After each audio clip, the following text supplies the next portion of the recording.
Baik, selamat pagi semuanya. Pada pertemuan kali ini kita akan membahas tentang pengertian-pengertian petroleum, terus kemudian sejarah eksplorasi baik di dunia maupun di Indonesia.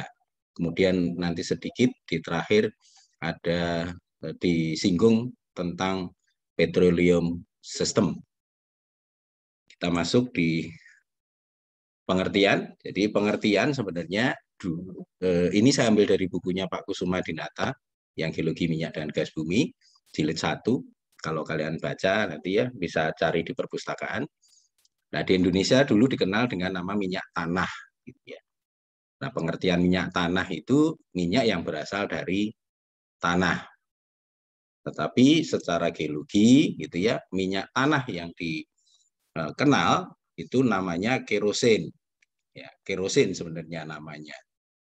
Tetapi nanti kita lihat definisi ini minyak tanah itu sudah benar atau tidak. Nah, di negara barat sana, minyak bumi itu dikenal dengan nama petroleum.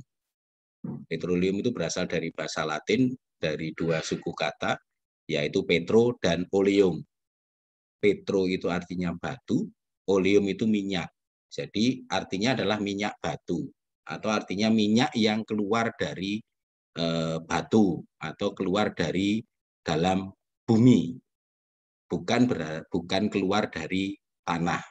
Nah, kalau tanah kita kembali lagi ke geokimia eksplorasi kemarin, tanah itu kan ada horizon, kalau kita lihat horizonnya ada horizon O, A, B, C. Jadi tidak keluar dari horizon tersebut, tapi keluar dari batu atau dari dalam bumi. Nah, sedangkan gas bumi ini berasal dari kata earth gas atau natural gas atau gas alam. Nah, kembali lagi ke sini ke minyak tanah tadi yang pengertian minyak tanah itu sudah tidak relevan lagi. Ya, minyak bumi bukan berarti tidak minyak tanah lagi, tetapi istilah yang tepat itu adalah minyak bumi atau minyak batu karena terdapat di dalam bumi dan bukan di dalam tanah. Nah, kadang juga petroleum ini itu merupakan senyawa atau istilah lainnya kita sebut sebagai hidrokarbon. Karena apa? Persenyawaan atau ikatan antara hidrogen dan karbon. Jadi hidrogen dan karbon.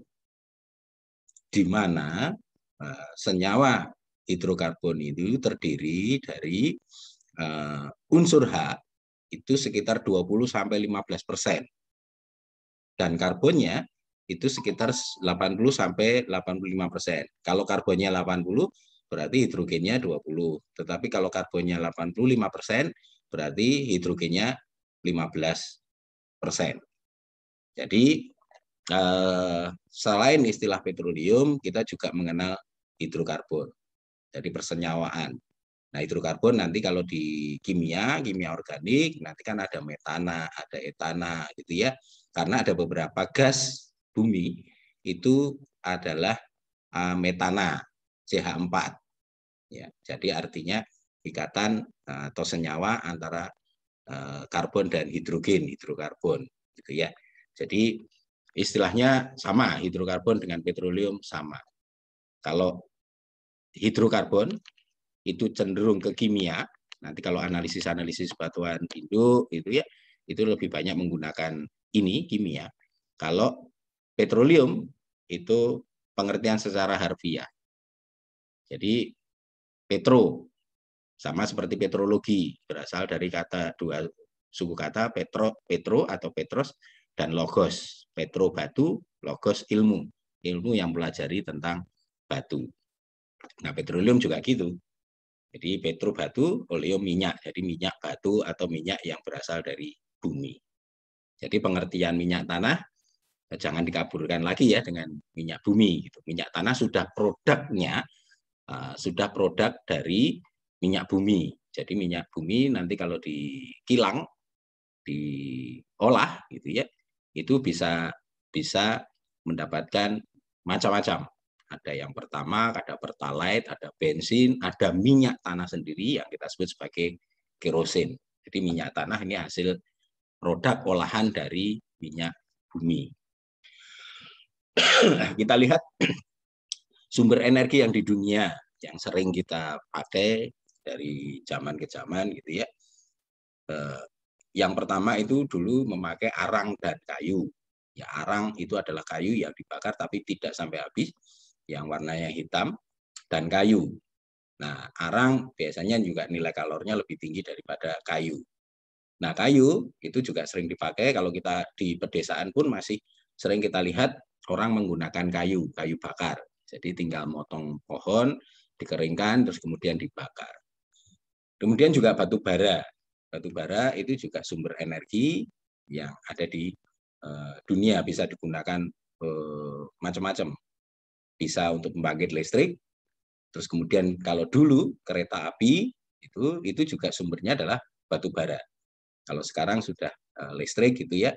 Kalau dulu masih menggunakan batu bara. Kalau zaman saya kecil itu masih menjumpai ini batu bara. Terus kemudian minyak dan gas bumi. Nah, highlight-nya nanti kita di sini, minyak dan gas bumi. Mengapa kok kita concern di minyak dan gas bumi? Nanti kita lihat.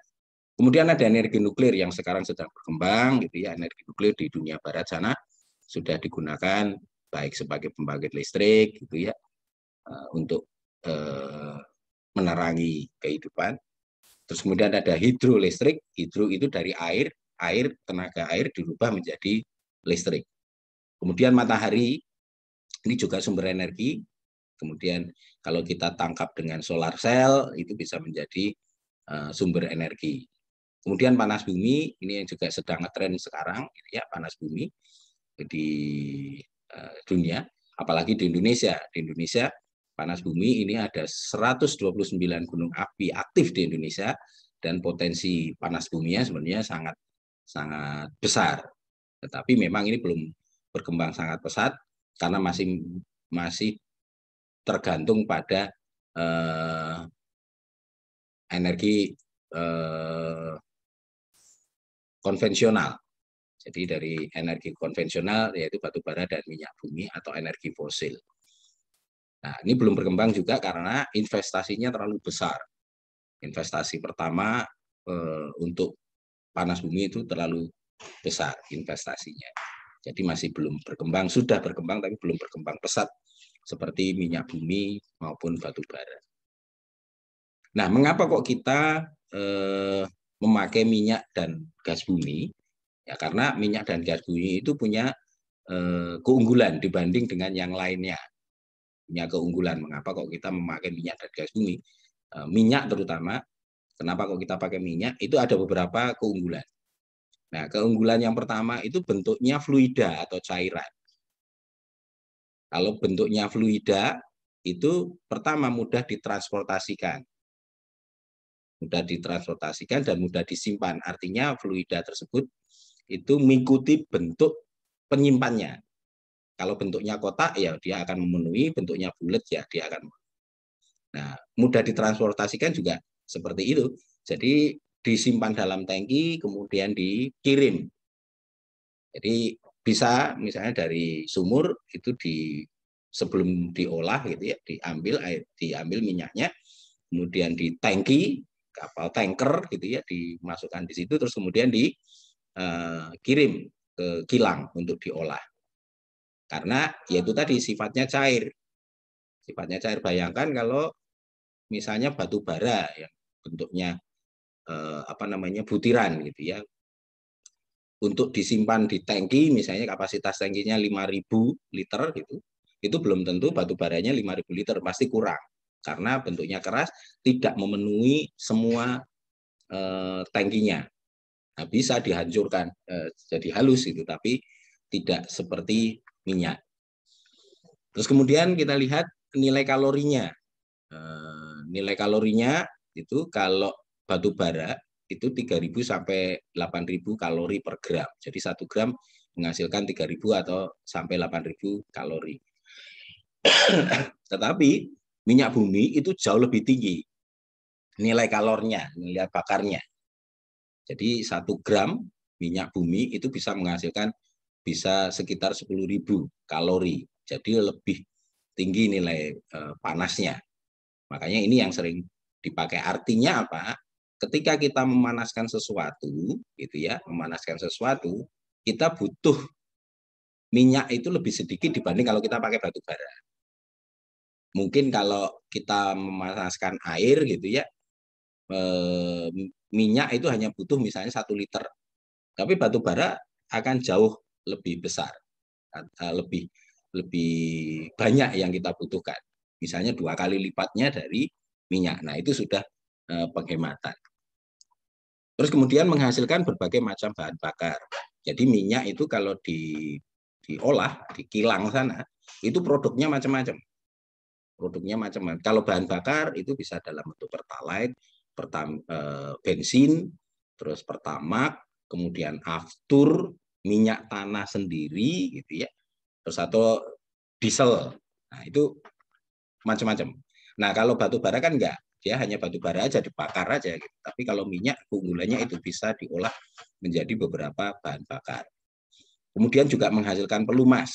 Jadi minyak itu juga kalau diolah juga menghasilkan oli, ya, pelumas itu oli. Oli kita bisa atur ke tingkat kekentalannya tertentu. Nah, batu bara tidak bisa. Batu bara, arang, kayu itu tidak bisa menghasilkan pelumas atau oli. Terus kemudian menjadi bahan baku petrokimia. Jadi petrokimia itu bahan bakunya juga minyak. Untuk menghasilkan plastik itu juga hasil olahan dari minyak bumi. Jadi sisa-sisanya olahan tadi diolah kembali untuk menghasilkan plastik maupun tekstil. Tekstil itu bukan berarti terus kainnya, tidak, benangnya. Jadi benangnya itu benang sintetis, sisa dari minyak bumi, benangnya kemudian dipintal, dijadikan satu menjadi tekstil. Ya, jadi inilah keunggulan minyak bumi, makanya ini dicari minyak bumi karena keunggulannya dibanding dengan sumber energi yang lainnya sangat besar. Nah, kalau dilihat dari sejarahnya, sejarah perkembangannya, itu pertama kali itu yang mengenal itu bangsa Arab di Mesopotamia, di daerah Mesopotamia sana pada zaman Khalifah Harun al-Rasyid. Nah, zamannya Khalifah Harun al-Rasyid ini minyak bumi oleh Harun al-Rasyid ini diberi nama nafta. Nafta. Nah, ini sudah dipakai sebagai bahan pembakaran. Jadi itulah keunggulan dari manusia, dia punya pikiran gitu. Jadi ketika mungkin waktu pas Khalifah Harun al-Rasyid sana ada rembesan minyak, terus kemudian coba-coba dibakar, ternyata terbakar. Akhirnya bisa jadi bahan pembakaran. Mungkin jadi bahan penerangan gitu ya. Kalau di desa-desa mungkin kan ada lampu tempel gitu. Nah, tinggal dikasih wadah minyak itu rembesannya dikasih wadah, terus kemudian dikasih sumbu dibakar. Nah, itu awal mulanya seperti itu. Nah, tetapi di belahan Asia sana itu juga Cina sudah mencoba melakukan pemboran minyak bumi sebelum Masehi. Ya, tapi ini tidak terekor berhasil atau tidak. Nah, industri modern itu muncul di Amerika pada waktu abad 19. Jadi pada tahun 1847, minyak ini berhasil diolah menjadi minyak lampu, pengganti lilin, ya, pengganti lilin, dan menjadi sumber penerangan utama. Nah, ketika ini sudah diolah sebagai bahan bakar, bisnis ini mulai berkembang. Ya, bisnis mulai berkembang. Jadi bisnis tentang minyak ini mulai berkembang 1847. Nah, sebelum 1847 itu diawali dengan di Amerika sana juga itu digunakan adalah rembesan minyak. Nah, rembesan minyak ini aneh ini. Jadi dulu pemikirannya gitu. Jadi kok ini ada kolam gitu ya, warnanya hitam gitu ya. Jadi suatu keanehan yang menarik gitu. Nah, baru kemudian pada 1847, ini sebelum 1847 ya, 1842 itu sebenarnya Sir William Logan itu sudah menghubungkan antara rembesan minyak dengan struktur anti-clean. Ini di Pulau Gaspe, di mulut sungai Saint Lawrence di Kanada sana. Awal mula ini. Jadi Sir William Logan sudah menghubungkan tentang rembesan minyak pada anti-clean. Nah, baru pada 1859, Kolonel William Drake ini melakukan pemboran di dekat rembesan minyak di daerah Titus File. Nah, berhasil.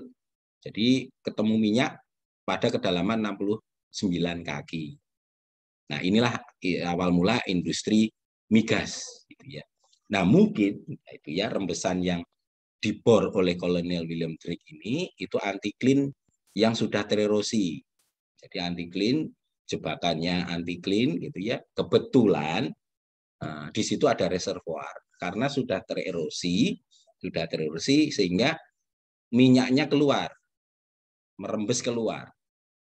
Nah, kebetulan rembesannya itu pas di puncak anti-clean, kemudian dibor pada kedalaman 69 kaki, ketemu, dan hasilnya jauh lebih besar dibanding rembesannya. Jadi ini keberhasilan pertama pemboran minyak, gitu ya. Jadi industri minyak mulai berkembang di sini. Nah, pada tahun 1860, Henry D. Rogers menemukan akumulasi minyak yang ditemukan William Drake terdapat pada sumbu anti-clean. Jadi kalau William Drake asal ngebor gitu ya, jadi ada rembesan terus kemudian di dekatnya dibor. Nah, 1860 si Henry D. Rogers ini mencoba melihat ternyata yang minyak yang dibor oleh William Drake tadi itu pada sumbu anti-clean. Jadi sumbu anti-clean yang saya ceritakan tadi kemungkinan anti-clean-nya sudah tererosi sehingga merembes keluar. Nah, tahun 1861 itu Sterihan yang mengeluarkan teori anti-clean pertama kali. Kalau ini hanya melihat, menemukan gitu ya, ternyata ada di anti-clean tapi belum dipublikasi.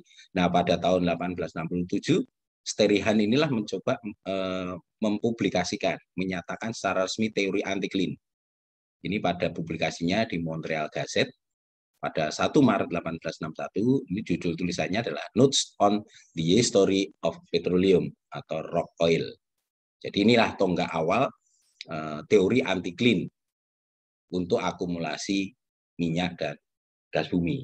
Jadi awal-awal berkembangnya itu juga minyak strukturnya anti-clean jebakannya, nah, karena Sterihan ini. Kemudian setelah dilakukan, setelah Sterihan melakukan mengemukakan teori anti-clean, mulailah terjadi pemboran yang besar-besaran dilakukan pada puncak-puncak anti-clean. Nah, puncak-puncak anti-clean. Tadi kalau sumbu anti-clean ini puncaknya kemudian dibor. Nah, awalnya konsep ini berhasil, tapi ada beberapa yang ketika dibor itu nggak ketemu minyak. Ini sudah ada struktur anti-clean, dibor, tapi nggak dapat minyak. Kenapa? Kok nggak dapat minyak? Strukturnya anti-clean, gitu ya. Nah, pertanyaannya muncul waktu itu. Kenapa ada beberapa anti-clean yang ada minyaknya, tetapi ada beberapa anti-clean yang ketika dibor kok tidak keluar minyak? Tidak keluar minyak. Ini pertanyaan kalau orang geologi kan harus gitu ya, rasa ingin tahunya harus tinggi. Jadi ada beberapa yang mengebor di anti-clean berhasil, tetapi ada beberapa yang dibor itu kosong, gitu, nggak dapat apa-apa, nggak dapat minyak. Nah, kenapa itu? Nah, setelah coba ditelaah kembali, ternyata yang ada minyaknya itu adalah batuan-batuan yang mempunyai pori. Jadi yang ketika dibor ketemu minyak itu ditelaah kembali, ternyata batuan yang yang ada minyaknya itu pada batuan-batuan yang berpori. Nah, ketika ini ada batuan berpori, muncullah konsep batuan reservoir.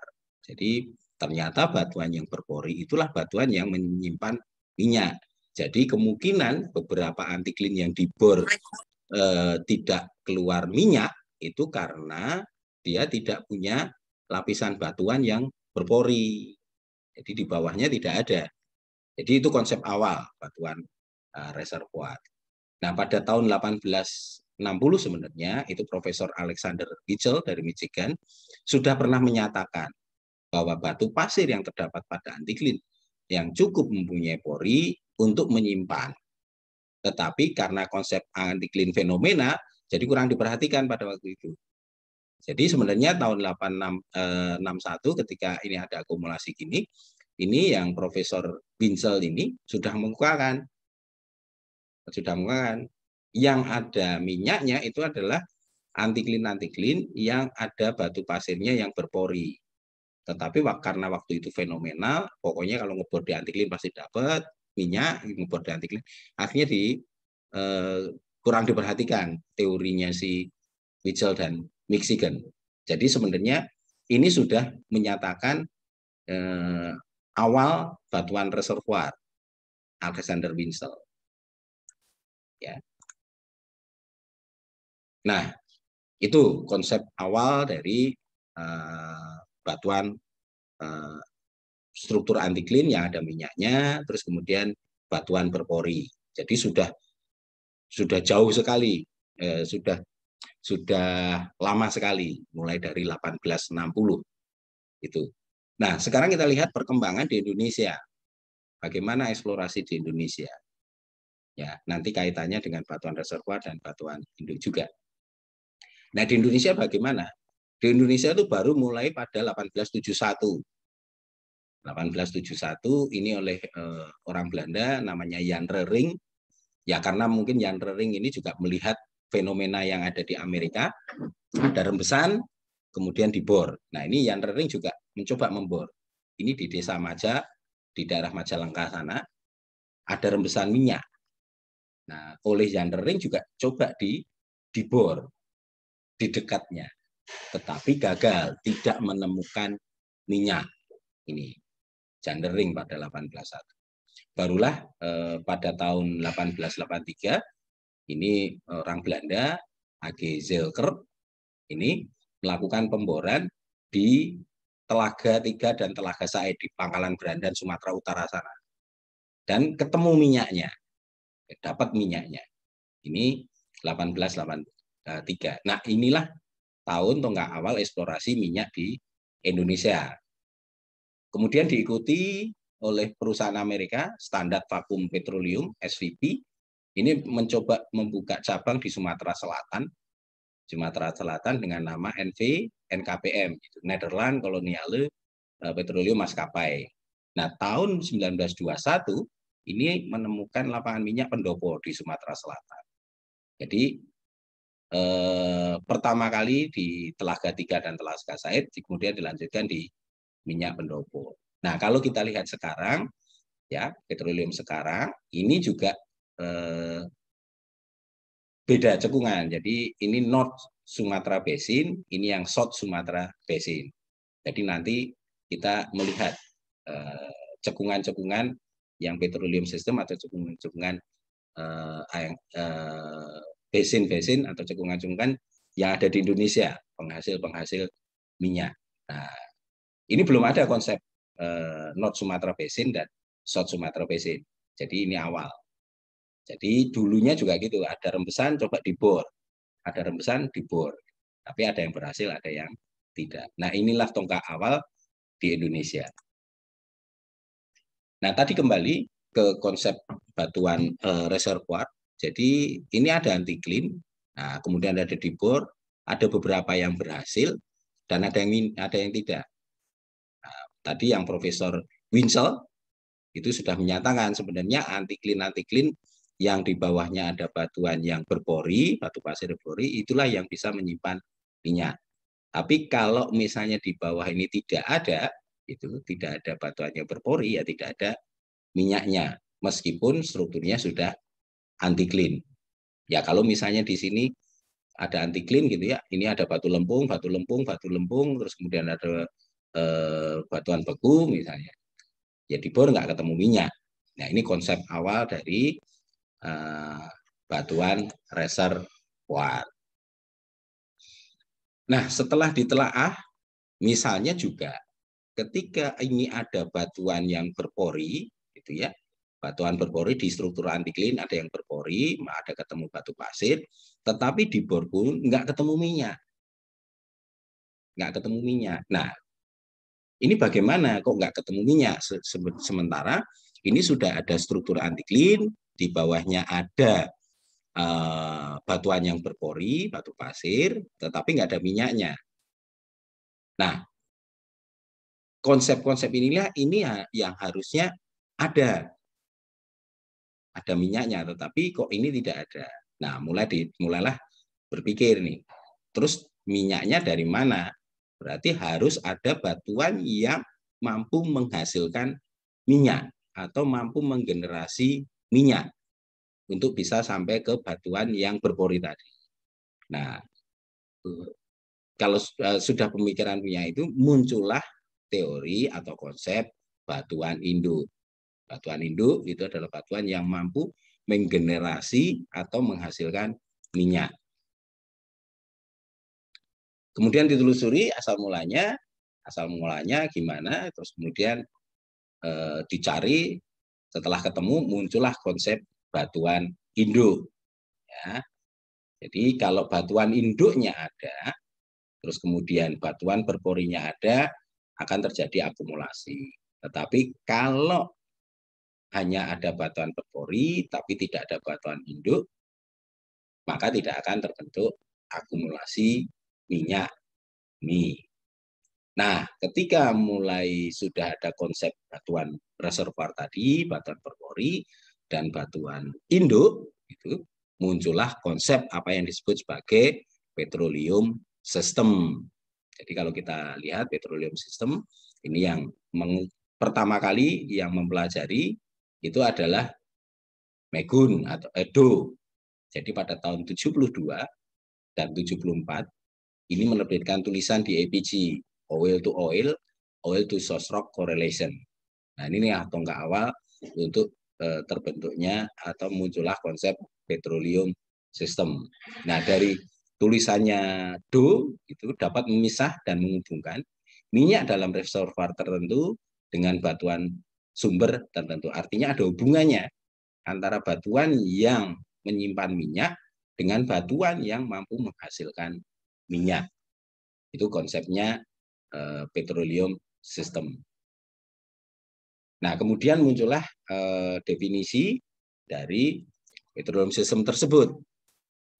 Jadi ini bahasa Inggrisnya aslinya, ini saya coba menerjemahkan, gitu ya. Jadi sistem alami yang mencakup kumpulan batuan induk aktif, ini ya, natural system that encompasses a pot of active source rock, dan semua minyak dan gas dan yang terkait mencakup, ya. Jadi ada minyak dan gas, terus kemudian ada unsur-unsur geologinya. Unsur-unsur geologinya apa? Ada batuan induk tadi, ada batuan reservoir, ada batuan penyekat, dan batuan penutup. Itu unsur-unsurnya. Nah, selain unsur-unsurnya juga ada namanya proses. Proses ini apa? Prosesnya itu adalah pembentukan jebakan, ya, pembentukan jebakannya, terus kemudian generasi itu pembentukan atau menghasilkan minyak, terus kemudian ada migrasi dan akumulasi.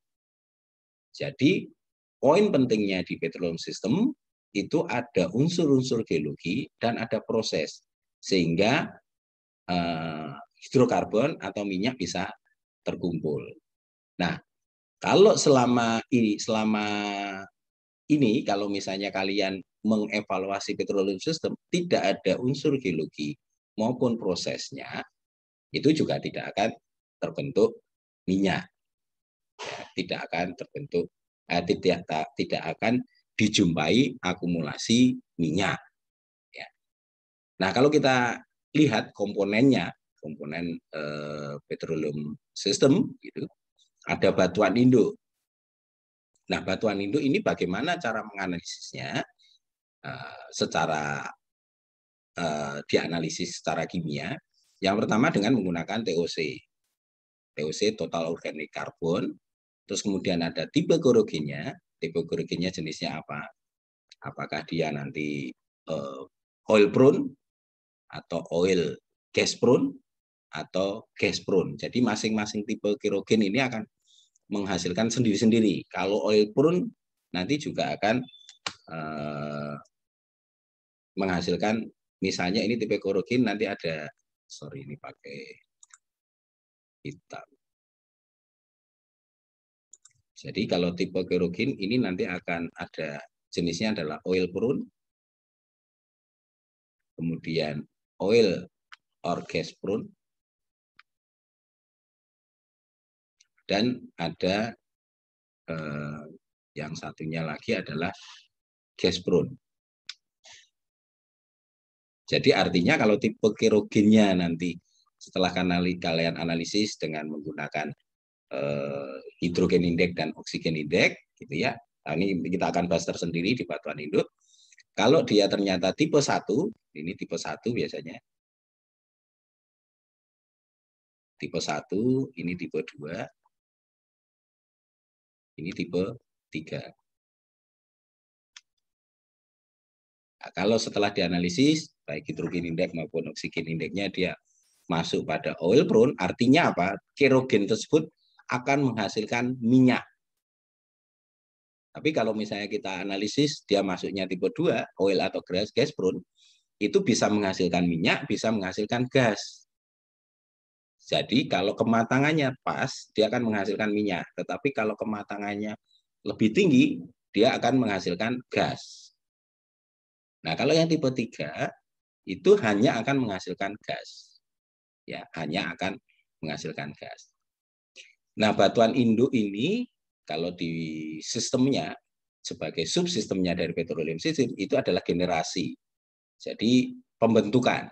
Ini pembentukannya di petroleum. Kemudian juga ada migrasi. Ini migrasi ada migrasi primer. Migrasi primer itu bisa juga kalau kita nyebutnya sebagai ekspulsi. Keluar pertama kali minyak dari batuan induk. Itu migrasi primer atau kita sebut sebagai ekspulsi. Ya, migrasi primer artinya dari batuan induk menuju ke batuan pembawa.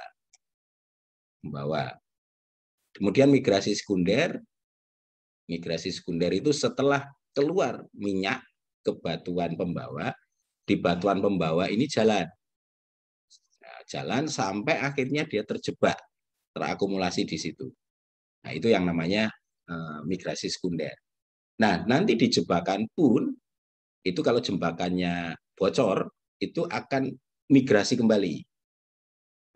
Namanya remigrasi atau migrasi tersier, migrasi selanjutnya. Ya, bisa saja trapnya bocor, migrasi. Nah, kenapa kok minyak bisa migrasi seperti itu? Ya, karena kita lihat minyak itu berat jenisnya ringan. Kalau berat jenisnya ringan, dia akan mencari tempat yang relatif lebih tinggi.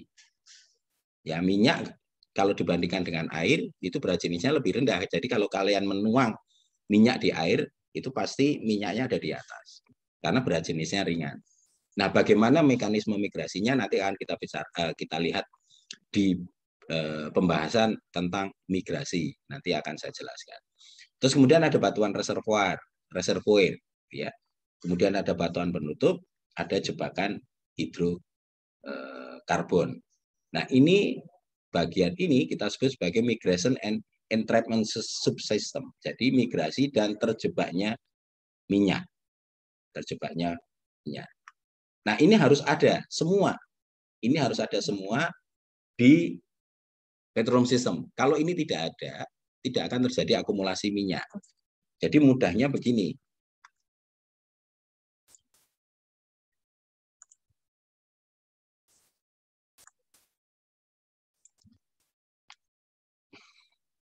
Kalau kita ada akumulasi hidrokarbon gitu ya,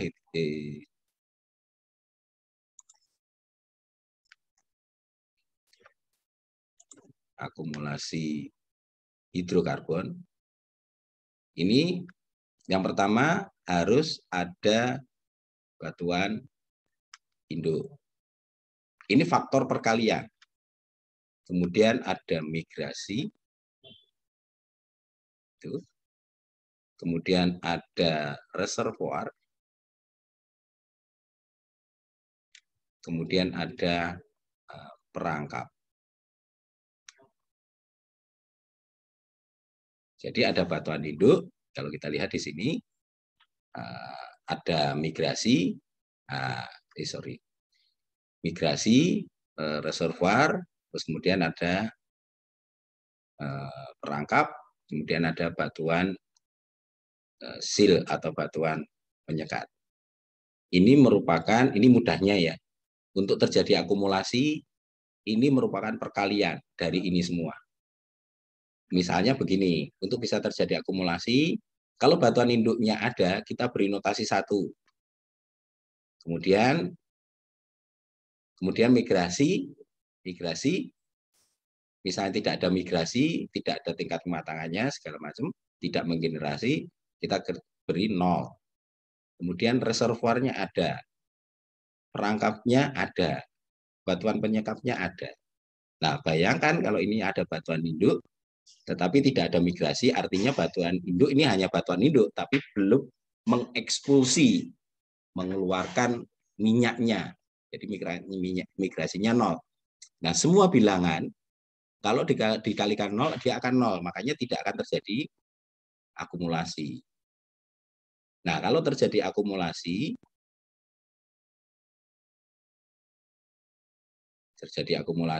ini ada batuan induknya ada, migrasi ada, reservoir ada, perangkap ada, batuan seal ada. Makanya ini hasilnya 1. Maka terjadilah akumulasi hidrokarbon. Artinya batuan induknya ada, sudah tingkat kematangannya pas, kemudian terjadi migrasi primer maupun migrasi sekunder ke reservoir, reservoirnya kemudian minyaknya terjebak. Setelah minyaknya terjebak, ada batuan penutup.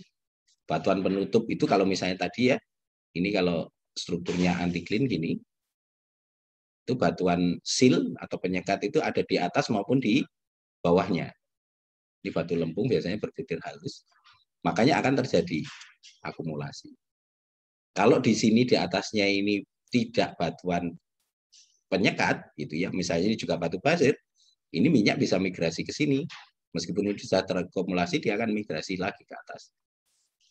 Gitu. Nah, kalau di bawah, kalau dia misalnya minyaknya ini penuh, ya dia akan migrasi ke bawah. Ini mudahnya untuk memahami agar terjadi akumulasi hidrokarbon, ya, di akumulasi hidrokarbon, ya harus ada komponen ini semua, gitu ya, komponen ini semua. Jadi ini unsur-unsurnya tadi, geologinya, unsur geologinya ini, terus kemudian ini adalah prosesnya tadi, pembentukan perangkap. Nah, di dalam investigasi minyak bumi itu urutannya, pertama kita lakukan analisis atau evaluasi di cekungan sedimen, atau basin sedimentary. Jadi kalau cekungannya ada, gitu ya, cekungan itu di muka bumi yang tempat terjadi akumulasi sedimen. Nah, kalau terjadi akumulasi sedimen, kan bisa saja ada batuan induknya, ada batuan reservoirnya. Nah, di cekungan sedimen ini juga nanti ada proses, misalnya ada tektonik akan membentuk perangkapnya. Nah, kalau ini ada, ya tadi ada batuan induk, batuan reservoir, kejebakan, batuan penutup atau seal, makanya muncullah kita ada petroleum sistemnya. Berarti ada di situ petroleum sistemnya. Nah, dari petroleum system ini nanti kita lebih detail lagi. Kita masuk ke play namanya. Play itu gambaran geologi di mana sudah memenuhi tapi belum menemukan satu yang ada minyaknya. Ini play. Nah, prospek itu adalah salah satu dari play yang secara geologi itu ada semua dan ada akumulasi hidrokarbonnya. Jadi kalau misalnya perbedaan play dan prospek, ya saya hapus dulu. Jadi kalau misalnya di bawah permukaan, itu ya ini misalnya di bawah permukaan, terus kemudian ada struktur begini, ini misalnya, itu ya. Nah, kalau kita tadi petroleum sistemnya ada, terus kemudian ada strukturnya seperti ini, anti-clean. Nah, dari sini sampai ke sana, ini yang kita sebut sebagai play. Nah, play. Tetapi kalau dari salah satu play ini, dari gambaran begini, ada akumulasi hidrokarbonnya, gitu ya. Saya kasih warna biru aja. Gitu. Ini dari ketiga ini, struktur ini hanya ada satu ini. Nah, yang inilah yang kita sebut sebagai prospek. Nah, bagaimana mengetahui ini? Ya, kalau di bawah permukaan dibantu dengan apa yang namanya seismik. Jadi kita tentukan. Jadi setelah kita seismik muncul seperti ini, terus kemudian kita olah lagi seismiknya mungkin dengan amplitudo impedans gitu ya, untuk lebih peka lagi, kemudian untuk mengetahui juga akumulasi. Akhirnya, oh yang sini nih yang ada. Nah, nanti ketika ini sudah jadi prospek, nah mulailah diusulkan pemboran di sini untuk melakukan tes pemboran. Nah, pemboran pun di sini bisa berhasil, bisa gagal. Gagalnya itu berhasil itu kalau ketemu yang memang akumulasinya cukup ekonomis. Gagal itu belum tentu kosong. Artinya ada, tetapi secara jumlah tidak ekonomis. Atau memang benar-benar gagal. Jadi sudah kita olah secara geofisika, seismiknya kita olah, ternyata di sini memang benar-benar kosong, dry hole namanya. Tidak ketemu minyak sama sekali, tidak ada jejak-jejaknya, sama sekali tidak ada. Jadi ini memang gambling, gitu ya. Ini tingkat keberhasilannya kecil ini ya, sekitar 35%. Tetapi ketika ini berhasil, itu keuntungannya luar biasa. Nah, ini untuk pemahaman tentang play dan prospek di petroleum system. Nah, kalau digambarkan, kalau kalian baca di bukunya Mike Gundendo tahun 94, gitu ya, petroleum system, ini kalau dilihat dari atas, ini kalau dilihat dari penampang. Dari atas, ini ada pot of active source rock. Jadi kayak kolam gitu ya, kolam di mana ada batuan induknya yang aktif dan kemudian melalui tingkat kematangan yang tertentu. Ini. Nah, di sini, nah kalau kita bikin penampang api ini, kalian lihat di sini ada sesar-sesar naik begini, terus kemudian di sini. Nah, ini kemungkinan ada batuan induk di sini. Batuan induk, terus kemudian yang garis hijau ini adalah garis oil window-nya atau tingkat kematangan window-nya mulai. Kalau yang ini gas window. Nah, mengapa kok gas yang harusnya di atas, kok ini tingkat gas window-nya ada di bawah? Nah, tingkat kematangan gas itu suhunya akan jauh lebih tinggi dibanding dengan minyak. Jadi kalau minyak misalnya Tmax-nya 479, nah, gas itu suhunya lebih tinggi, makanya ada di bawah. Ya. Nah, kalau ini sudah menggenerasi minyak, sudah terbentuk minyak dan kemudian dia ini ekspulsi, ya, dari keluarnya pertama kali minyak dari batuan induk kita sebut ekspulsi, terus kemudian ada carrier bed, dia akan mengikuti carrier bed. Nah, karena sifatnya yang ringan, berat jenisnya ringan, minyak akan mencari tempat yang tinggi. Misalnya di sini batuan induknya dia akan bergerak ke sana, maupun bergerak ke sana. Nah, kalau dia bergerak ke sana, terus kemudian ini ada struktur apa namanya seperti anti clean ya, tapi ini bukan anti clean murni, tapi ini adalah namanya full drag, lipatan seretan karena ini ada sesar. Bisa masuk ke sini, akhirnya terakumulasi di sini. Nah, kalau kita lihat, kalau dilihat di sini ada struktur dua begini dan di sini. Nah, dua inilah yang kita sebut sebagai play, gitu ya, play. Nah, bisa saja play ini dua-duanya itu jadi prospek kalau memang ada akumulasi minyaknya. Jadi ketika ini bergerak, terus kemudian di sini, nah batuan yang warnanya hitam ini, ya kalau seperti ini, kalau kalian lihat, artinya batuan yang hitam ini adalah batuan seal, batuan penyekat atau batuan penutup. Ya, batuan penutup. Terus kemudian yang abu-abu ini adalah batuan induknya. Ketika melewati sini, ini akhirnya tersekat di sini, terjadi akumulasi. Sampai nanti kalau nanti kita baca apa namanya, bukan baca, nanti kalau sudah sampai ke migrasi, jadi kalau misalnya kalau misalnya minyak ini ada struktur begini ya, anti clean. Nih. Ketika ini minyaknya saya beri warna hijau, ini ada minyak yang ke sana, imigrasi. Yang pertama kali terisi adalah yang atas. Terus kemudian migrasi terus, ini akan begini, mengisi begini. Gitu ya. Isi begini. Nah, sampai pada titik ini. Ini yang kita sebut sebagai titik spill point atau titik limpah. Artinya apa? Ketika ini ada minyak terus, kemudian ini mengisi, kan akhirnya sampai di bawah ini. Nah, ketika sampai di bawahnya spill point, ini migrasi lagi. Artinya minyaknya hanya terakumulasi sampai di sini. Ini. Makanya seperti ini karena sudah melewati spill point, akhirnya minyak bermigrasi lagi ke sana. Mencari tempat yang relatif tinggi lagi. Kalau di sebelahnya nanti di sini ada anti clean lagi gitu ya. Ini.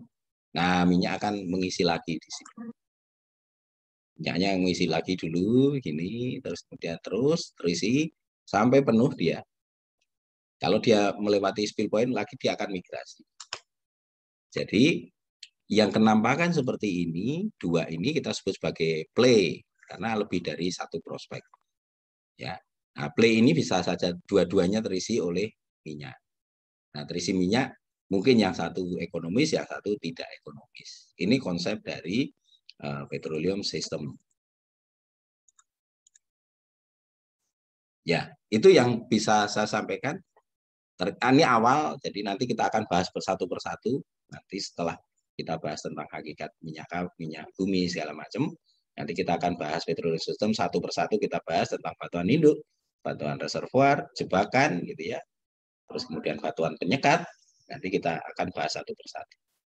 Ini literatur yang digunakan untuk pertemuan hari ini. Ya, ini sudah ada di LMS. Terus kemudian yang ini karena saya tidak punya versi softwarenya, jadi saya nggak bisa mengupload di LMS. Itu yang bisa saya sampaikan. Silahkan kalau ada yang mau ditanyakan.